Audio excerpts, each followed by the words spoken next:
Bismillahirrahmanirrahim. Alhamdulillah wassalatu wassalamu ala Rasulillah Muhammad ibn Abdullah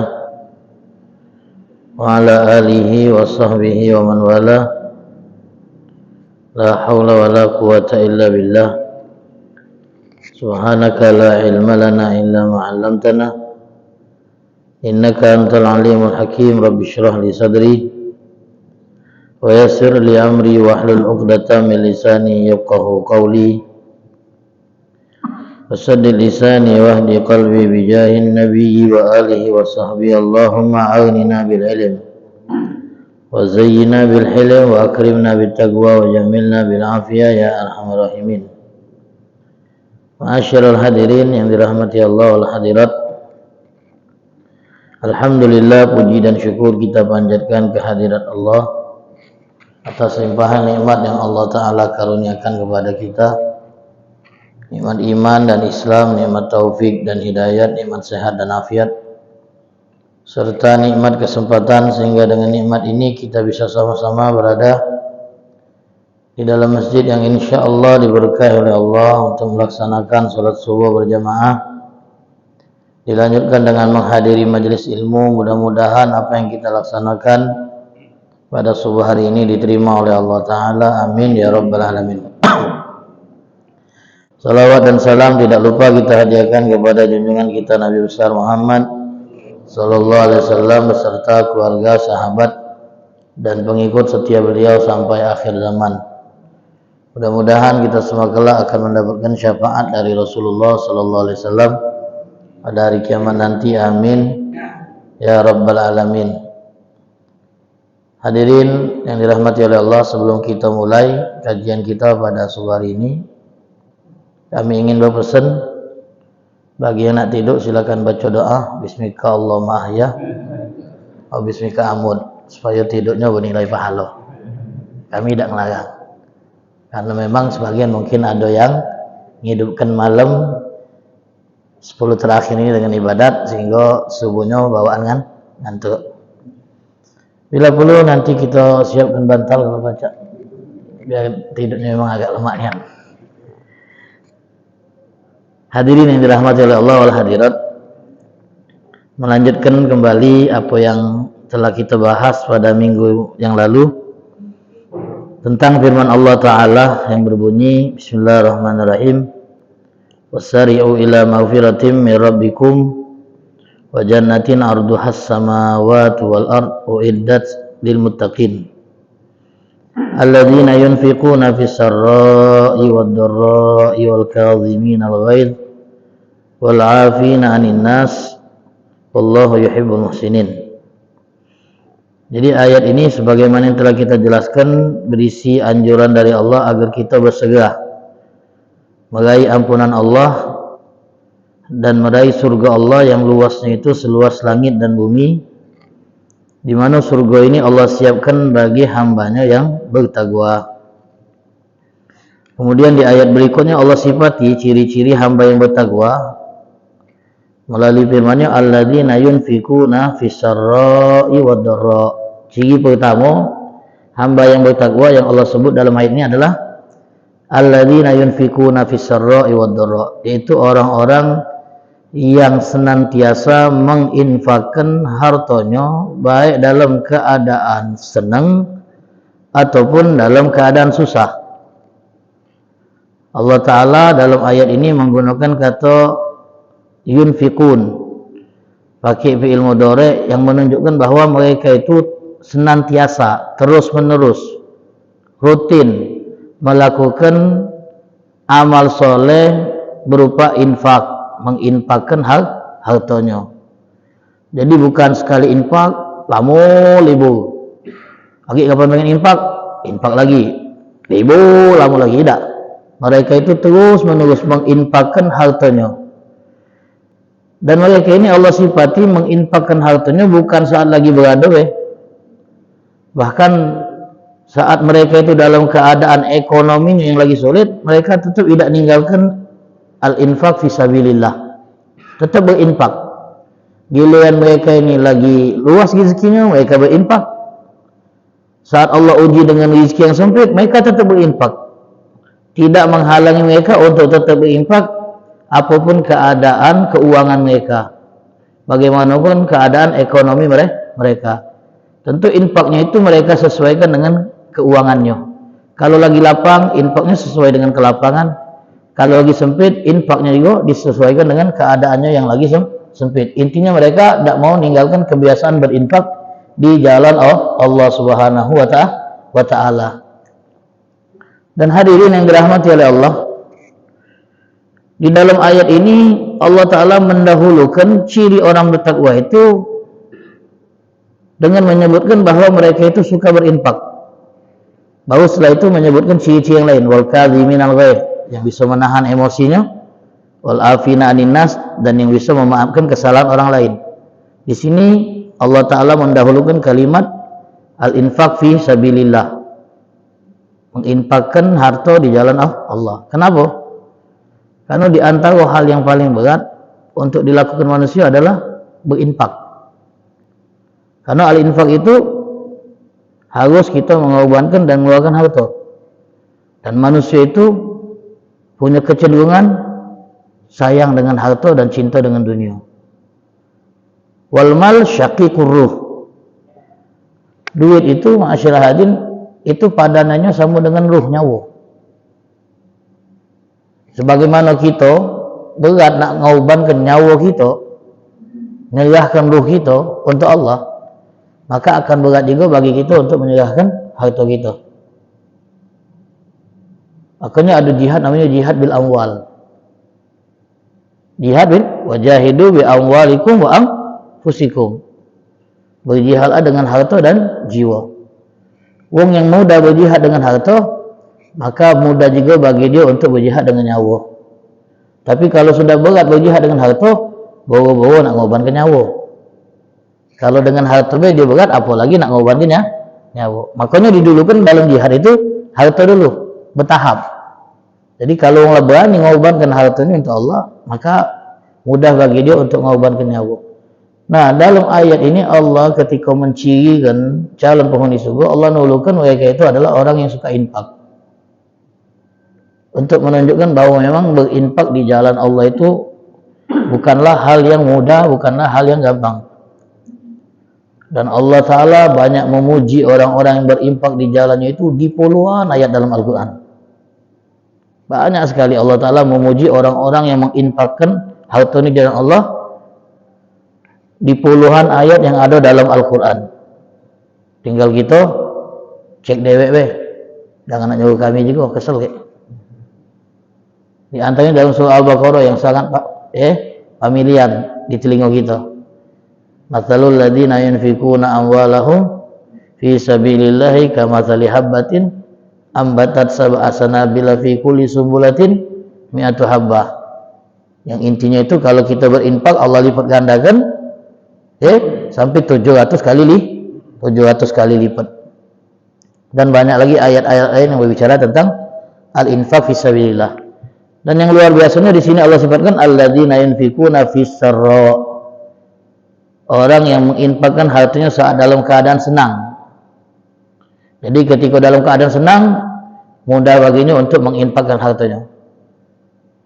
Nah, setelah dia terbiasa menginfakkan hartanya dalam keadaan senang, maka ketika dia diuji oleh Allah dalam keadaan susah pun, itu tidak menghalangi dia untuk tetap berinfak di jalan Allah Subhanahu wa Ta'ala.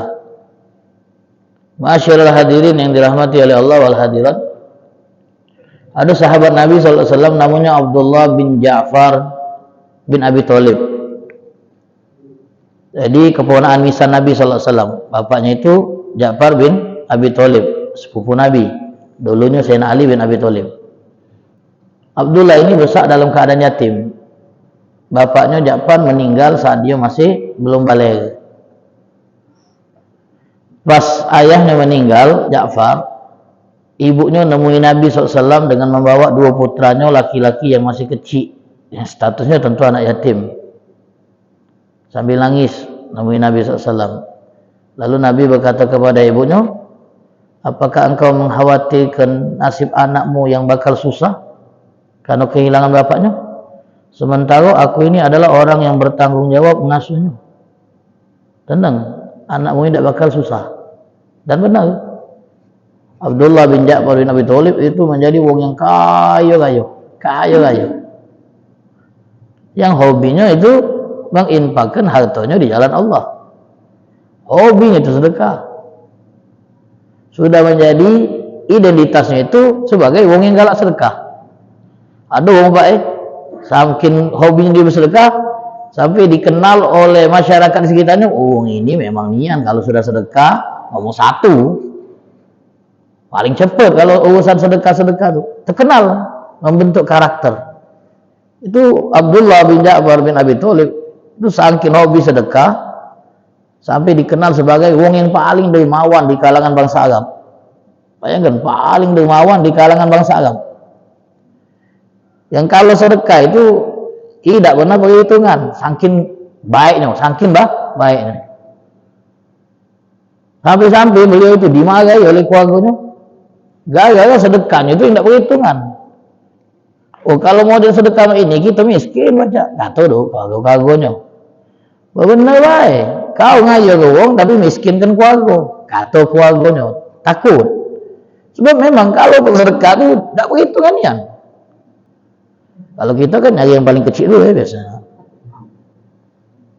Tembek yang besar, asal juga ngapa tembek yang besar pula gitu. Sudah cincin ini nak belas ini 2.000. Ini 20. Lupa dulu karena apa kayak gitu dia. Nah, anak melu-melu ini malu kita nih. Tembek salah. Jadi luar biasa, sampai dia dicela oleh keluarganya gara-gara infak dia yang berlebihan menurut mereka. Akhirnya beliau pun tidak tahan karena sering dimarahi. Beliau pun membela diri dengan mengatakan apa? Wahai keluargaku, sesungguhnya Allah Ta'ala sudah terbiasa menunjuk kita banyak. Dan kita pun sudah terbiasa menunjuk uang juga banyak. Agak kalau kita ubah kebiasaan kita menunjuk uang dikit, Allah tunjuk dikit juga gitu. Maka aku tidak galak mengubah kebiasaanku yang biasa menunjuk banyak. Khawatir ya Allah menunjuk gitu, Allah juga mengubah kebiasaannya. Dan dah habis-habis ini memang. Terkenal sebagai wong yang paling hoyi, wong paling baik di kalangan bangsa Arab di masanya. Dan beliau tidak tertipu dengan gelar-gelar itu, karena beliau tidak menginginkan gelar itu. Wong be yang nyemat kan. Sampai pada akhirnya masyarakat hadirin, saat beliau mencari hewannya yang kabur, beliau bertemu dengan seorang budak yang lagi istirahat dari kerjaannya dan siap-siap makan siang. Ngeluarlah dia dari wadah makannya 3 potong roti. Baru nak nyantap 3 potong roti tadi, anjing marah. Akramakumullah, marah anjing tadi. Nak minta roti itu tentunya marah tadi. Bukan ngajak kenalan. Kemudian Abdullah bin Ja'far cuma ngawas beda jawab. Kalau kita guguki anjing itu bel lagi ya. Tinjau ini roti dari si kok. Lahap makan anjing itu. Acaknya kurang anjing ini kata dia. Kata budak tadi. Juknya sikok lagi. Masih lahap anjing. Nah kurang nih acaknya. Lapar nih acaknya bukan anjing. Nah mbak lah kau galau. Mbak kau galau. Juknya galau. Abdullah bin Ja'far ngawas beda jauh. Terheran-heran dia. Pakai ini. Kau ni siapa? Fulan, status kau apa? Hamba sahaya. Di sini ngapain? Kerja. Tadi aku lihat kau memberi makanan yang kau bawa kepada seekor anjing. Iya. Alasannya apa? Di daerah ini tidak kaki anjing. Tidak pernah aku nyuruh anjing selama bergawe di sini, tidak pernah. Jadi kalau tiba-tiba ada anjing, berarti anjing itu lagi lapar. Nyari makanan, sampailah terbawa ke wilayah ini. Dia tidak menemukan makanan di tempat dia. nyari keluar sampailah ke sini. Jadi tidaklah dia sampai ke tempat ini kecuali karena pasti lapar. Kesian aku. Kunjuklah roti tadi. Dan nengok dia belum kenyang, kunjuk galau-galau. Kunjuk galau makanan kau, iyo. Jadi kau, kalau aku baca baik nahan lapar. Udah santai baik jadi. Biasa sudah kami ini lapar. Akhirnya kata Abdullah bin Ja'far, oh selama ini salah, wong nilai aku wong yang paling baik. Ini budak ini lebih baik lagi. Kalau dia ngenjuk semua yang dia punya. Kalau aku ngenjuk cuma sebagian yang aku punya. Baiklah dia dari aku. Akhirnya karena nak mengapresiasi apa yang dibuat oleh anak ini, dibelilah dia dari tuannya. Dihadiahi kebun pula. Budak cak ini kalau diunjuk hadiah besar, tidak rugi.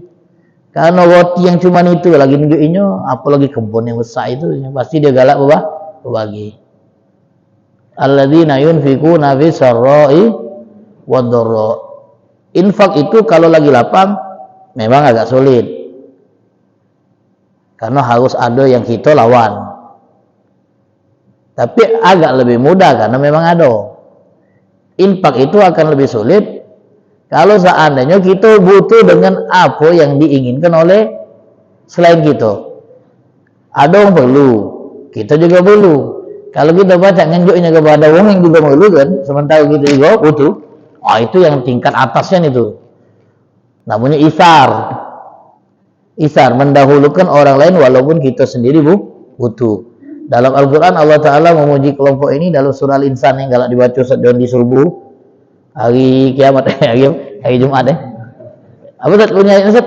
Wa yut'imuna ta'ama ala hubbihi miskinan wa yatiman wa asira. Innama nut'imukum liwajhillah. Dalam ayat lain wa yu'thiruna ala anfusihim walau kana bihim khasasa. Abdullah bin Umar lagi sakit. Wong sakit nih kalau berkendak berarti pengennya. Misalnya ada yang sakit, tiba-tiba pengen makan sesuatu. Wah, aku nih sakit, pengen makan steak yang harga 5 juta. Ini jangan mahal-mahal dulu. Yang mau ngawin, apel separuh. Ini nak minta yang mahal, pengen makan pizza yang langsung dari Itali. Sarung nak belinya. Abdullah bin Umar sakit, pengen makan apel. Diancamlah oleh bininya atau nyuruh hamba sayanya. Pas apel sudah ready, tinggal disantap, ada yang ngetok. Wong miskin, lapar, pengen makan. Sudikah kalian berbaik hati sama kami ini yang lapar? Oh ya, apalah tercekel, tinggal makan deh. Lagi sakit dulu ini. Kata beliau ngomong sama bininya, antar kan, tunjuk ke budak depan tuh. Kau? Gampang. Angkin itu ithar itu. Kalau gitu kalau makanan, kalau baca janji wong ini. Nasi senampan dewean be ini dah. Nah. Jatuh 4 ada 3 be ini. Kaki gitu lebar kan dikit. Enggak sekurang. Padahal jatuh 4. Langsung kita masang kaki lebar dikit. Biar duduk bertiga, kenyangnya full tadi. Kalau 4 dah kenyang nian. Saking nandak berbagi tadi. Jatuh 4 itu dari porsi. Saking nandak tadi. Itu tadi. Wa yu'thiruna ala anfusihim walau kana bihim wa yunfikuna alladzina yunfikuna fis sarra'i wad-dharra. Yang hebat itu mereka tetap berinfak lagi dalam keadaan susah. Itu yang hebat. Bahkan Allah Ta'ala dalam surah Al-Balad atau Al-Balad ya, memuji orang-orang yang masih galak ngenjuk uang makan ketika momen sedang wabah kelaparan itu menjangkit. Au it'amun fi yaumin dzi masghaba. Masghaba itu Pak syiddatul ju. Itu rasa lapar yang sudah ditarap ketika perut itu tidak bisa nahan lagi. Syiddatul ju, masghaba namanya Pak. Nah, termasuk infak yang paling besar itu ada orang yang ngenjuk makan di momen ketika kelaparan itu sedang mewabah. Saat dia butuh makan juga untuk mengganjal laparnya, tapi dia galak berbagi. Dapat bantuan makanan Pak. Ini saudara dapat tetapnya. Makan sama-sama. Nabi Yusuf alaihissalam, kita tahu kan beliau itu memimpin Mesir saat Mesir itu dilanda krisis. Dan beliau itu nandak kenyang selama krisis itu belum selesai. Alasannya apa? Li'alla ansal ja'i'ah, supaya aku tidak lupa dengan wong lapar. Kita nih Pak, kalau tahu rasa lapar, tumbuh rasa ibah kepada wong yang memang sering lapar. Jadi kalau ada yang mengatakan di antara alasan puasa itu supaya kita ngasokan makmano laparnya orang-orang yang fakir itu. Sebab wong yang berada itu jarang lapar. Kalau lapar pun pasti ada yang baca dimakan. Nah wong fakir, kalau lapar, paling tidak dia nganjel perutnya dengan batu itulah. Atau akramakumullah, dia ngais-ngais sisa-sisa makanan yang dapat mengganjal perutnya. Jadi supaya kita ingat makmano perihnya lapar, akhirnya itu numbuhkan apa? Kepedulian kita kepada orang-orang yang tidak beruntung. Itu Nabi Yusuf, padahal beliau bisa makan kenyang karena beliau pemimpin. Makan mulai tetap makan enak, tetap, tapi beliau tidak nolak. Biarlah aku lapar supaya tetap ingat dengan wong yang kelaparan di luar sana. Jadi kalau ada wong yang jamuannya banyak nih, tapi di tempat lain masih banyak yang kelaparan, itu biasanya nuraninya sudah hilang. Sayyidina Umar juga di ayam Ramadan saat Madinah mengalami krisis juga, kering yang panjang sehingga hasil pertanian itu istilahnya itu apa? Tidak panen dengan apa subur, panen yang banyak, sehingga wabah kelaparan itu menjangkit dan itu merambat ke wilayah-wilayah sekitar Madinah. Jadi banyak wong yang akhirnya pindah ke Madinah gitu, membludak kota Madinah. Nah beliau tidak makan enak dan tidak kenyang selama krisis itu terjadi di kota Madinah. Pernah perut beliau sekali-sekali bunyi Pak, bunyi wong keroncongan nih. Kita juga kadang-kadang ngasuh itu kalau jam 4 mulai bunyi deh. Bunyi mulut keroncongan, pernah nggak ngasuh mulut keroncongan? Tak pernah? Wah Allah, berarti lemaknya nih hidupnya berarti. Atau jangan-jangan tak puasa. Bunyi-bunyi keroncong. Dipukul ibu nih. Silakan kau bunyi ataupun tak bunyi, kau akan tetap lapar selagi kaum muslimin itu belum Allah angkat musibah yang menimpa mereka. Kau akan terus kubuat lapar. Jadi beliau enggan makan enak. Padahal beliau disuguhkan makanan yang bergizi, ati, roti yang lembut-lembut. Nanda beliau. Nah itu orang-orang yang bisa berinfak saat lagi sulit, itu orang-orang yang dipuji oleh Allah Subhanahu wa taala. Alladzina yunfikuna fis sarra'i wad dharra. Kemudian ciri penghuni surga yang berikutnya yang Allah taala sebut dalam ayat ini, wal kaziminal ghaiz. Kazamal ghaiz itu, kazama itu artinya nahan. Ghaiz itu amarah. Disebutkan kalau ada air kita isi dalam sebuah wadah, pada saat dia sudah hampir penuh, kita tutup biar dia tidak tumpah, kita tahan air tadi supaya tidak meluap, itu namanya kawamah. Jadi air nak meluap kita tahan, tutup supaya dia tidak mulai bahasa kitanya.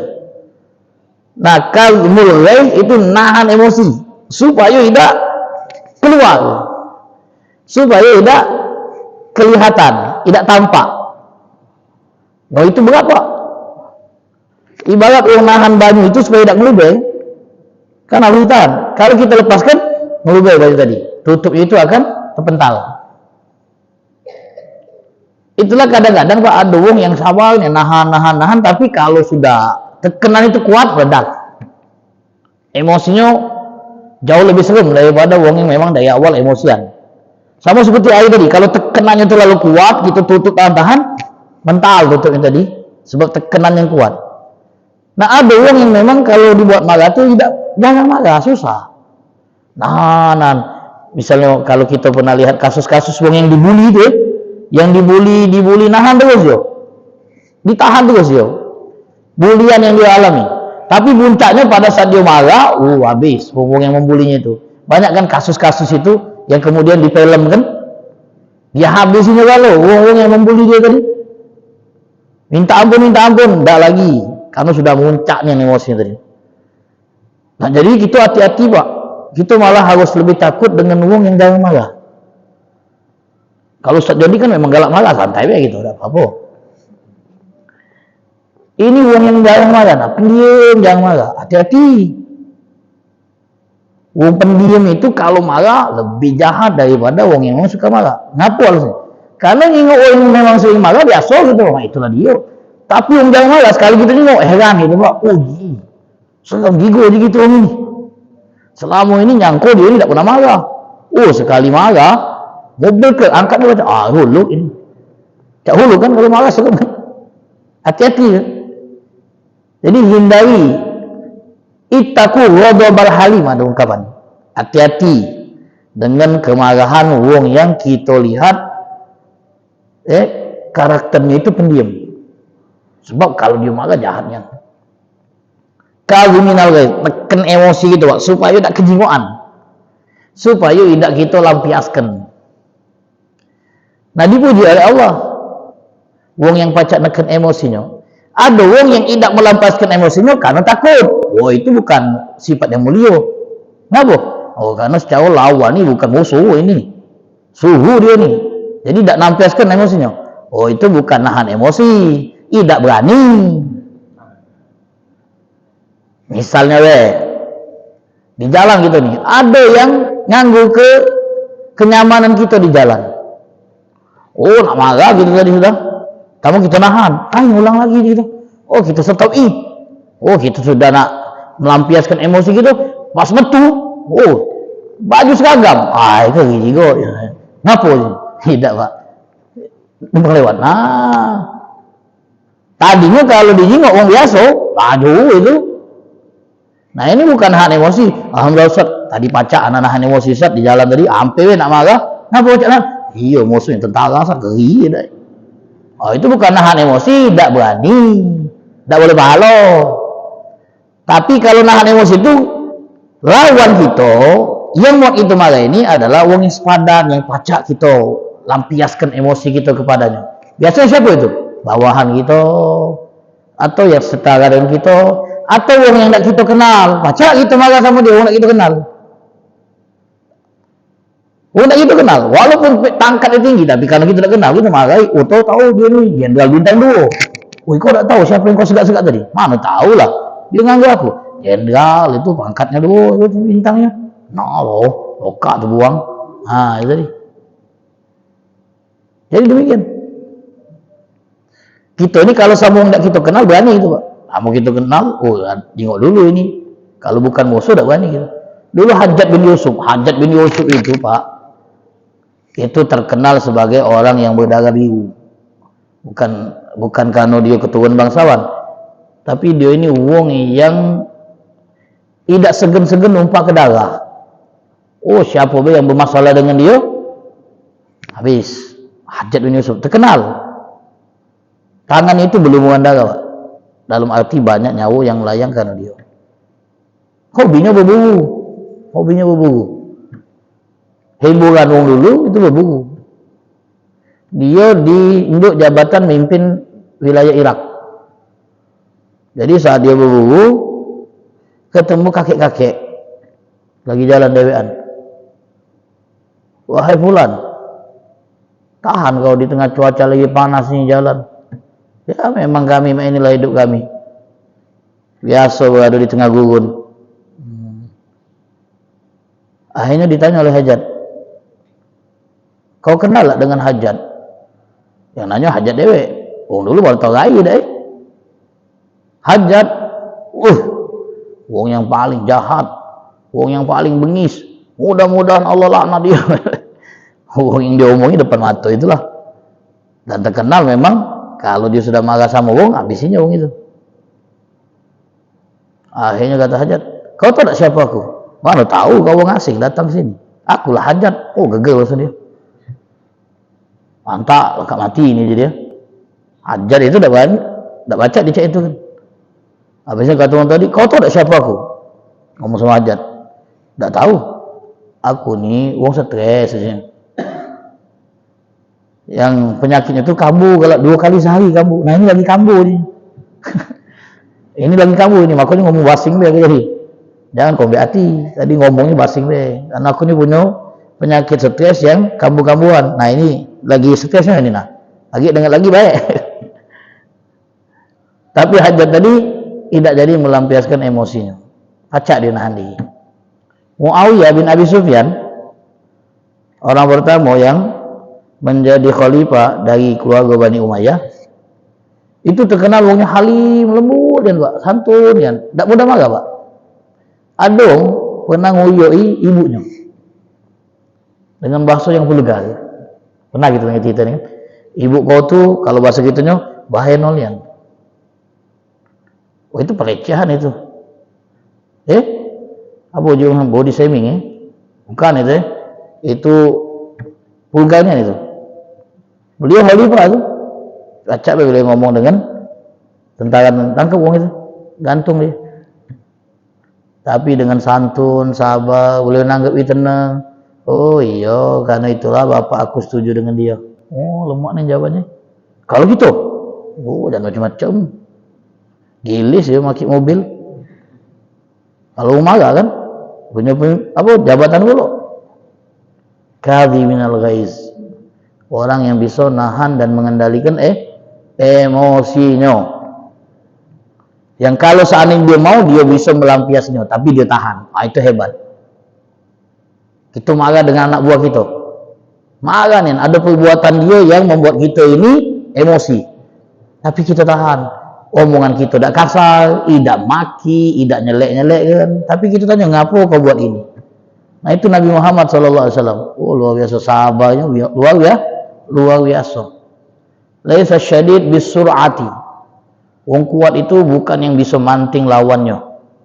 Wong yang kuat itu adalah yang bisa mengendalikan emosinya saat dia marah.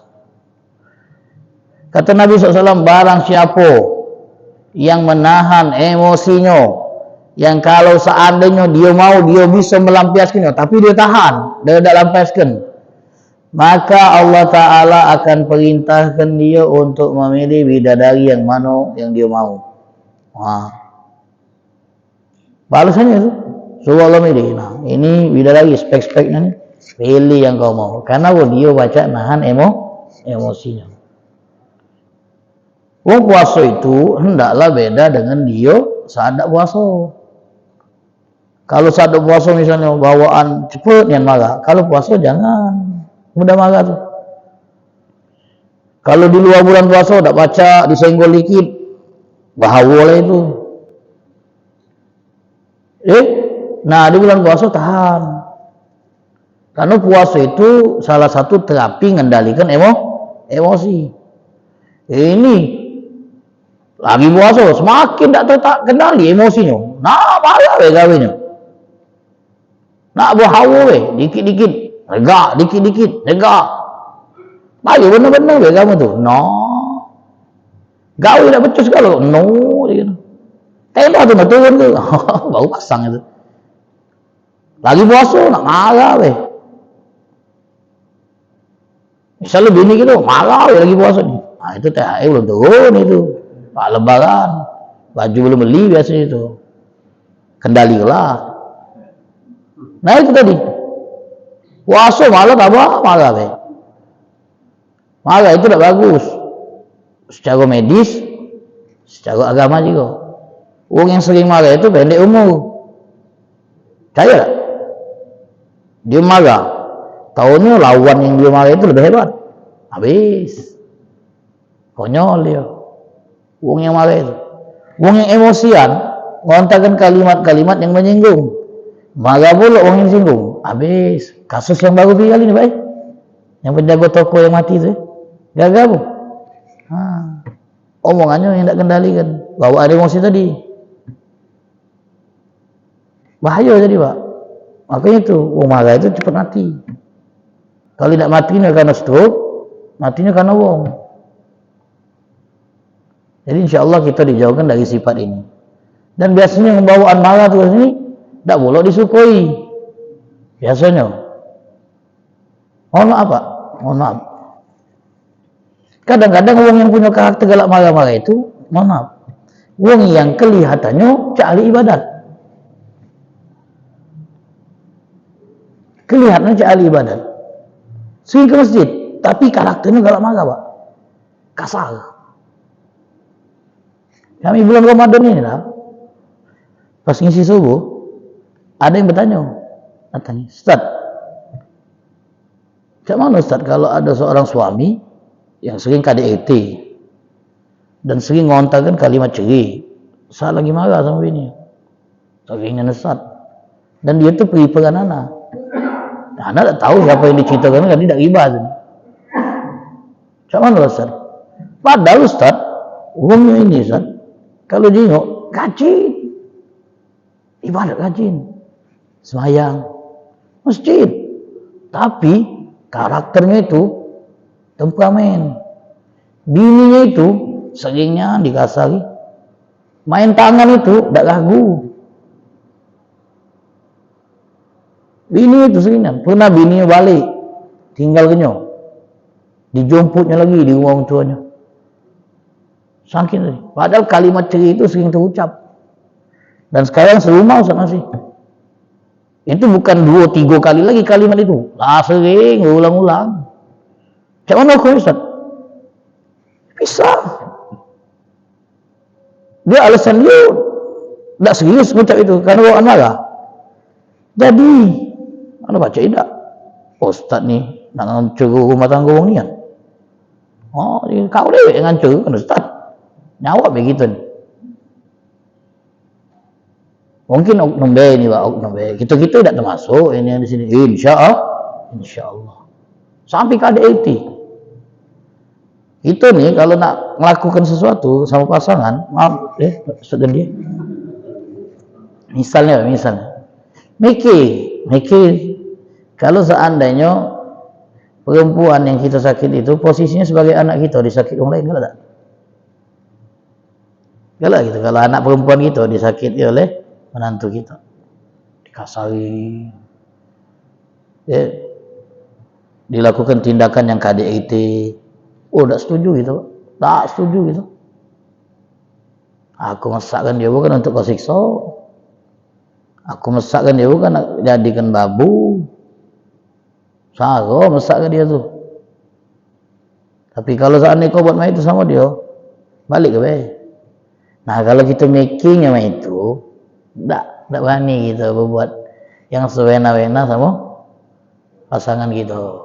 Karena making kan mana kalau itu dibuat kepada anak kandung gitu, darah daging gitu, anak perempuan gitu. Nah ini di antara salah satu Pak untuk bisa mengendalikan kondisi rumah tangga. Itu biasa. Tapi kalau sampai sudah main tangan, KDRT itu yang tidak biasa lagi. Karena Nabi SAW melarang, wala tadrib wajahaha kata Nabi. Jangan pernah kau pukul wajahnya. Jangan main tangan. Kaki be.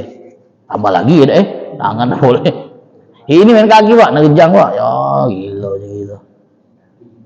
Sampai kadang-kadang main awak benda tumpulin no, gepuknya. Belu kalau. Nauzubillah min zalik.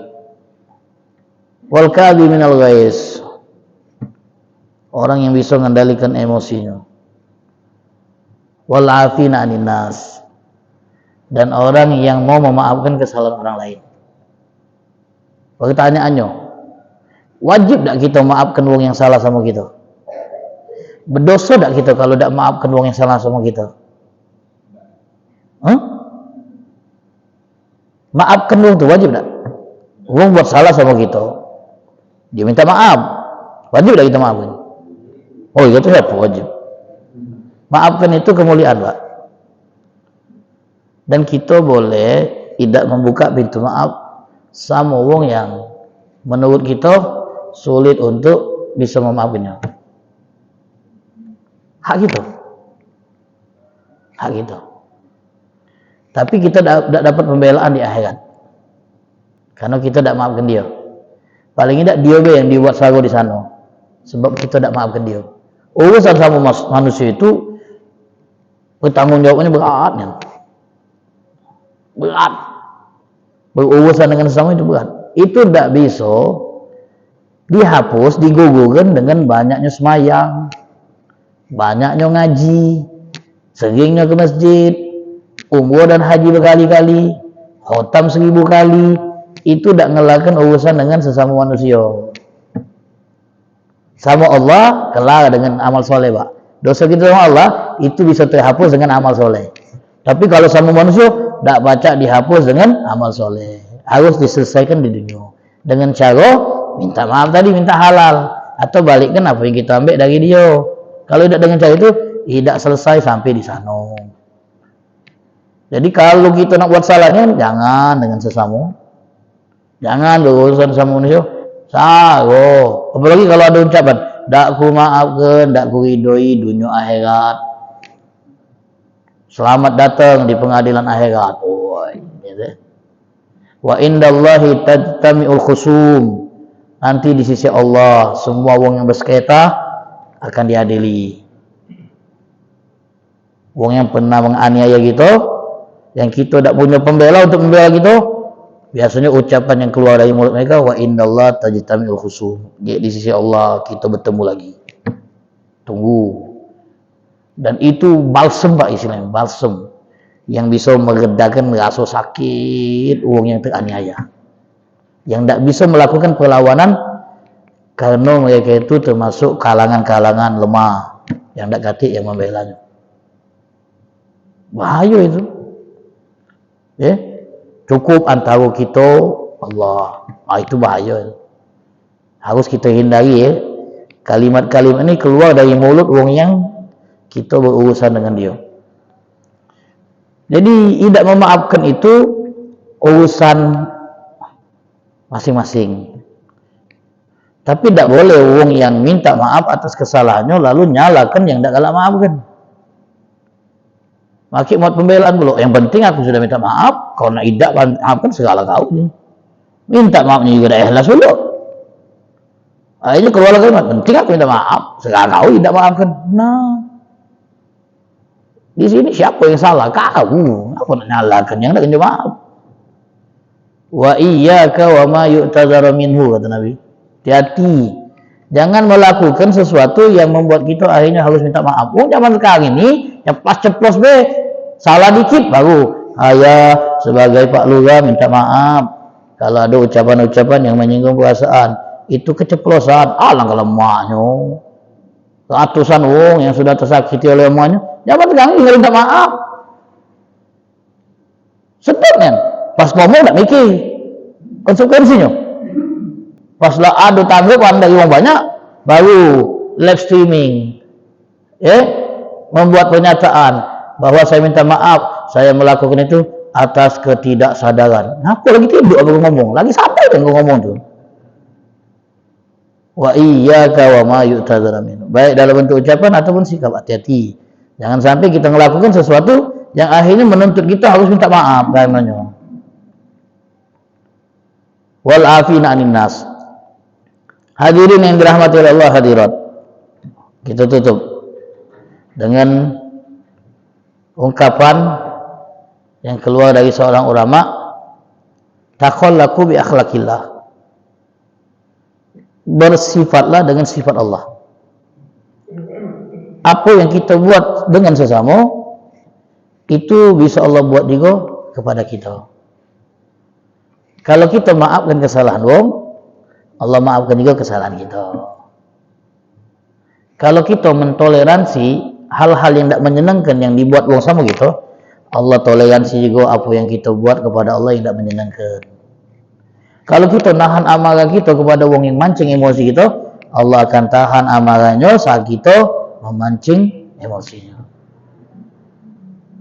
Jadi apa yang kita inginkan dari Allah, buatlah kepada sesama. Ingat itu.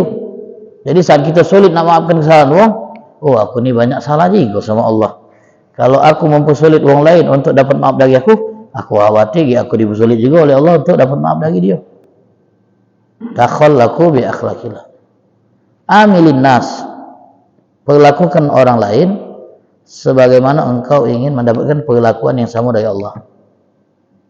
Amilin nas, ya, perlakukan manusia dengan apa yang engkau ingin Allah perlakukan hal serupa kepadamu. Insya Allah mudah-mudahan kita bisa merealisasikan, mewujudkan ciri-ciri penghuni surga yang Allah Ta'ala sebut dalam ayat ini. Baru 3 itu.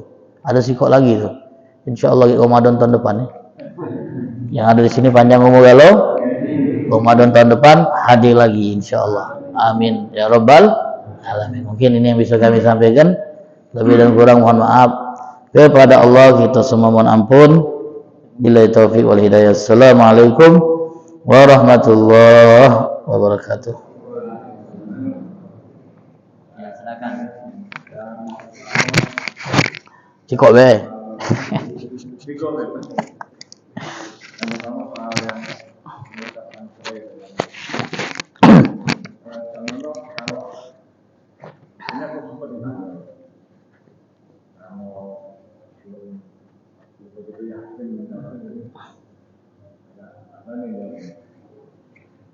Karena kalau dia itu bercerita dengan lain, oh ya, ceritanya nanti dia itu mungkin dia kesel. Tapi itu di dalam ini, oh kemudian saya mau tanya dulu,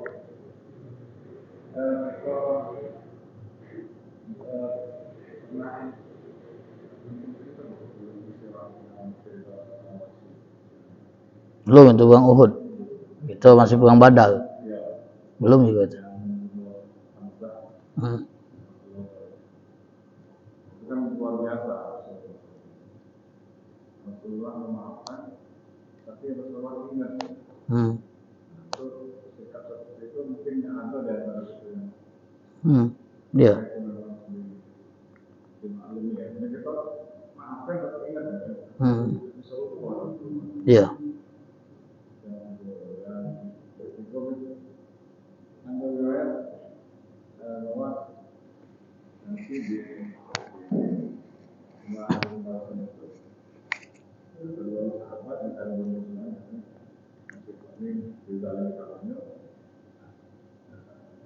Tapi kita memilih memaafkan karena Allah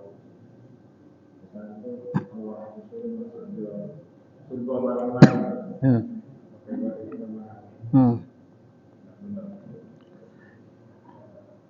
Cak ujian skripsi ini banyak.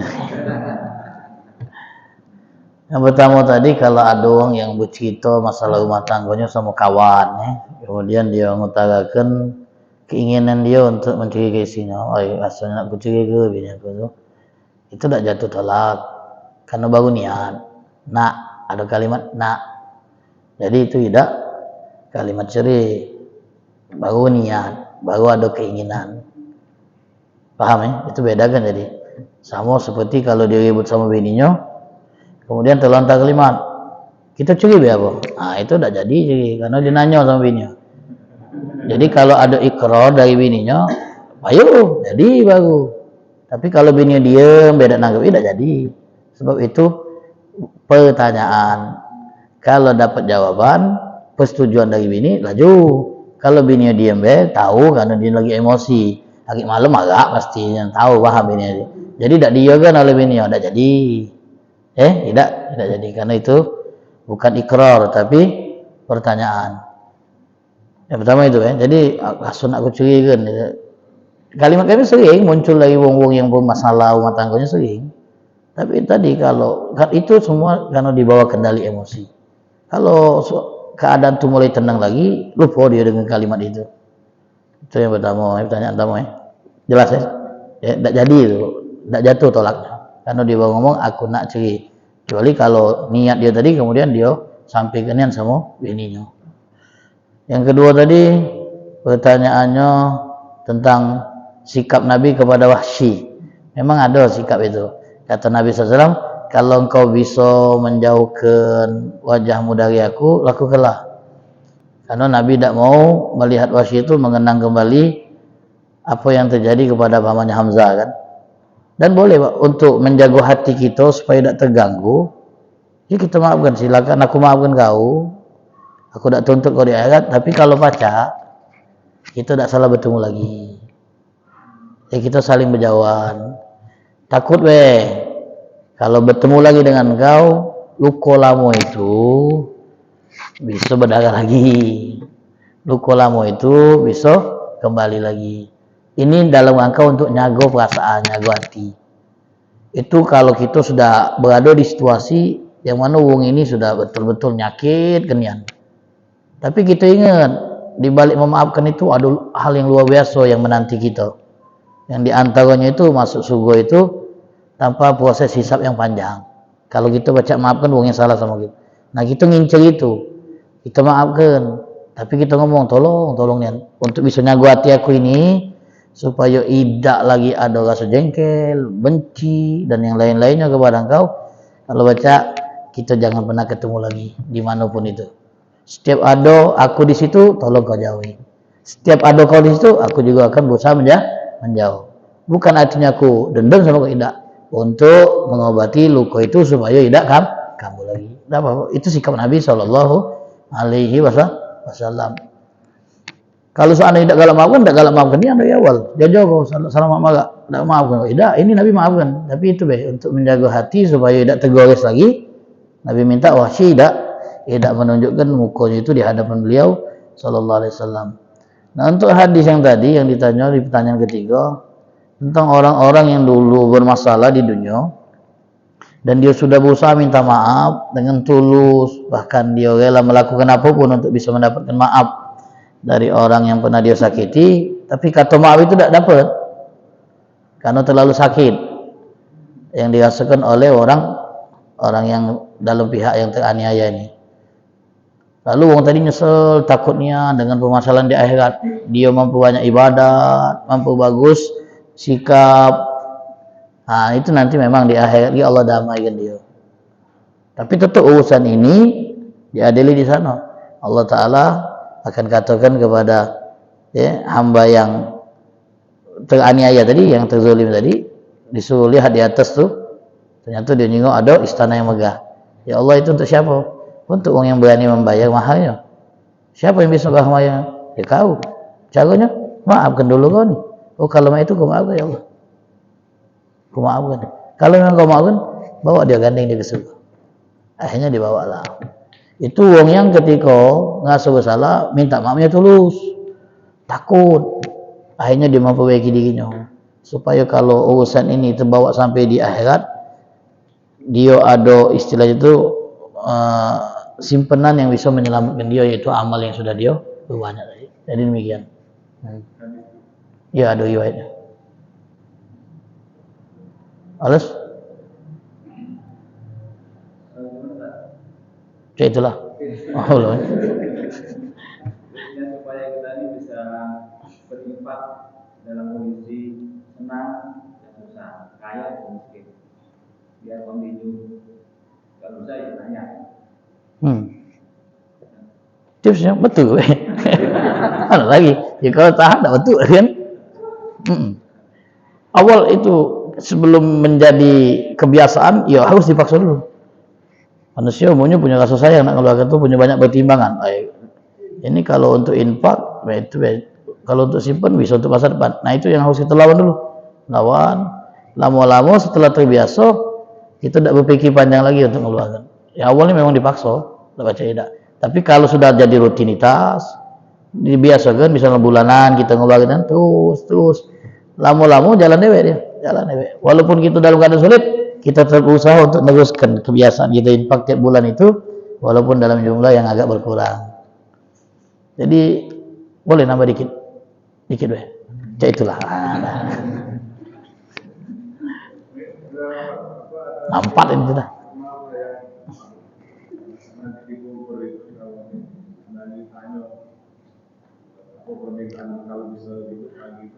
Oh itu surat apa tadi? Laula akhartani ila ajalin qarib fa as-saddaqu aku minas shalihin. Memang ayat ini konteksnya lagi bicara tentang apa istilahnya itu manusia yang dilalaikan oleh anak dan harta. Ya ayyuhalladzina amanu la tulhikum amwalukum wala auladukum an dzikrillah. Kemudian ditutup dengan firman tadi. Jangan sampai ketika ajal itu tiba, kau minta tangguhkan agar bisa bersedekah. Karena konteksnya lagi memang bicara tentang infak, makanya disebut sedekah. Walaupun ada kemudian yang mengkaitkan, jengok, amalan yang paling diinginkan oleh seorang yang mati itu apa? Berinfak. Ya karena dia memang wong yang berharta. Jadi amal yang pengen diinginkan adalah infak. Sebab hartanya bakal ditinggal, lebih baik diinfakkan daripada tinggal jadi kan itu. Tapi untuk wong yang tidak kata harta bukan infak yang dia pengen tuh, Pak. Yang lain, sholat 2 rakaat, tasbih, macam-macam. Ada yang bicaranya umum. Ini karena konteks memang lagi bicara tentang infak, makanya Allah Ta'ala bahas tentang keinginan dia untuk berinfak. Jadi bukan berlaku secara umum. Ayatnya banyak Ustaz. Ustaz jadi apa lah? Apa sih? Lupa Ustaz. Kalau ditanya ngenjut-ngenjut ni kalau lupa. Iya, konteksnya lagi bicara tentang infak. Wong yang dilalaikan oleh hartanya dan anak-anaknya lagi wa anfiqu apa Ustaz? Nah, tak lulus ini, tetot. Wa aku minas sholihin. Wala yu'akhirullahu nafsan idza jaa ajaluha. Jadi ada orang yang pengen la'alli a'mala sholihan fima taraktu kallah. Supaya aku bisa melakukan amal soleh yang dulu aku tinggalkan. Amal soleh umum, infak masuk. Ini secara khusus infak karena tadi konteksnya bicara orang yang menafkahkan hartanya. Wallahu a'lam. Lulus? Ada. Lulus, masya Allah. Oleh ijazah. Gelarnya apa ini? SPG. Sarjana pendidikan gagal. Allah a'lam bishawab, mudah-mudahan bermanfaat. Bismillahirrahmanirrahim. Alhamdulillahil alamin. Allahumma shalli wa sallim ala sayyidina Muhammad wa ala ali sayyidina Muhammad. Allahumma hdina bihudak wa ja'alna mimman yusari fi ridak wa la tuwallina waliyan siwak wa la taj'alna mimman khalafa amraka wa asaq. Wa hasbunallahu wa ni'mal wakil. La haula wa la quwata illa billahil aliyyil azim. Sallallahu alaihi wasallam Muhammadin an-nabiyil ummi wa ala alihi wasallam. Alhamdulillahi rabbil alamin.